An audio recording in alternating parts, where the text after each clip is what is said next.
Hi, it's Tim Hagen from Progress Coaching. And, over the last couple of years, especially with the pandemic, especially someone who's been preaching the gospel of leaders having the ability or needing the ability and capacity to coach, I've never been more invigorated by what's going on in the marketplace because coaching has really gravitated from it would be nice to I've got to. And I'll never, ever forget a situation I had, I'd say about a year ago. And I went to an orthopedic surgeon and I was meeting with him. And I have a tear in my left knee and it was really killing me. I had a permanent limp for almost about 6 to 9 months. And I noticed something. And the reason I bring this up a year later is because of the impact the conversation had on me. By the way, very nice man, very nice man. And as we were conversing, we never made eye contact. He never looked at me.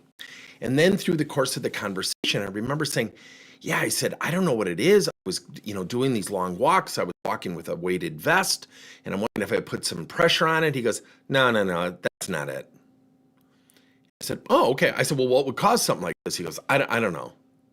And he said it like this. Now I'm imitating him, obviously.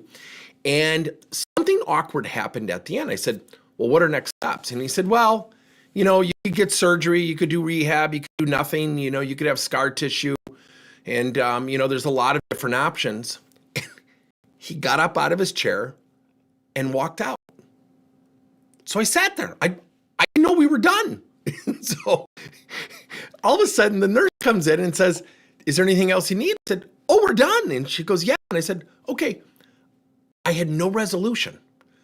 Two things happened in that conversation. One, no, that's not it. He dismissed me, he discounted me. Dumb idea. That was my interpretation. Doesn't mean I'm right. Doesn't mean it was his intention. That's why words matter. That's why language and coaching matters. So he ended up leaving. I had no resolution. I didn't know what to do. Do I get surgery? So a year later, I'm talking to my new primary care physician. And I said, would you mind if I came to you? Because my regular doctor had retired, who was a friend of his and worked at my wife's clinic. And he said, oh, yeah, absolutely. And I said, yeah, I need to see an orthopedic surgeon. He said, well, I thought you saw someone. I said, I got to tell you, I just did not have a great experience. Now, I want everyone who's watching this video to take a huge deep breath and realize what I'm saying. He could be the greatest surgeon in the world. He could be absolutely fantastic. By the way, I probably wouldn't know if he's good as a surgeon or not because hopefully I'll be completely asleep. And this doctor said, oh, why? And I said, I told him what happened. He kind of walked out. He kind of dismissed me. And the doctor says, he's a fantastic surgeon. I said, yeah, I know. It just created discomfort. He goes, yeah, I've kind of heard that about him. It's okay. So we're going to find someone else. Now, that doctor probably doesn't remember me, doesn't remember my name, and that's okay.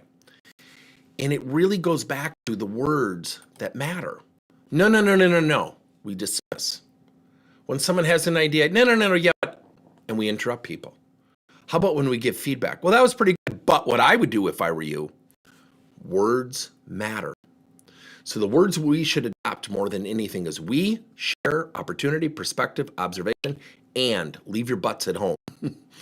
And I think how we speak matters. Now remember, he said, no, that's not it. And he looked down. He wouldn't even make eye contact. It was just horribly uncomfortable. Oh, by the way, my doctor says he's a great surgeon. And I still don't want to go to him. We create impressions. Our intention does not equal reality when it comes to impressions or perceptions.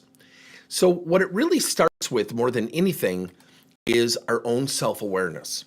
Now I know anybody who knows me, I can be very candid. I can come off like a bull in a china shop. I'm practicing empathy. I'm working really hard on it. I teach coaching and I'm still working on it.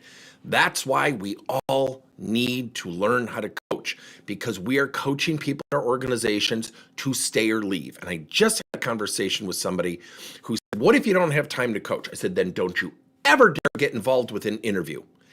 The whole room looked at me and goes, how much are we paying this idiot? And I said, I looked right at the guy. I said, so don't you tell me, do not be in an interview. And I sat there and I did it for effect. And everyone's like, this is horrible. Where are we going with this? And the guy goes, what do you mean? I said, you can't interview. You have no time. And then it hit people. And I said, so are we in agreement? You promise you will never interview?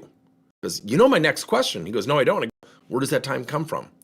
If you spend 8 to 12 minutes every single week and you are not careful, but you use words like we and share, and you acknowledge the good things that they're doing, and we speak to them, we have eye contact, we gesture, we don't fold our arms, we write a note on their desk, they're doing a great job. Boy, did we just become tough to quit on. Words and language matters, and it starts with each and every one of us. We have to look in the mirror and say, what's my intent? Let me learn about the perception I created. Now, that's tough for all of us, right? So if you're not getting assessed, I'd encourage you to. You can reach out to us. We're certified. We also have our own self-awareness assessment called the F10 Feedback Assessment.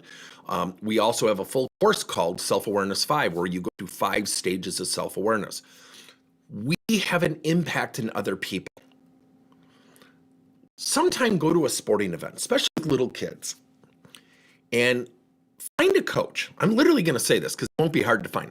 Find a coach or a parent who yells really obnoxious, hurtful things. Come on, you got to try. Get the bat off your shoulder. And look at the kid's reaction. Most of the people look at the parents. We rarely look at the impact of the kid. And when you do that, you start to realize the power of language and words.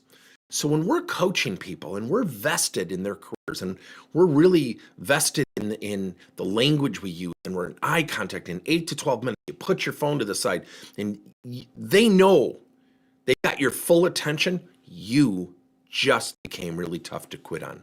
Good luck. Let me know your thoughts.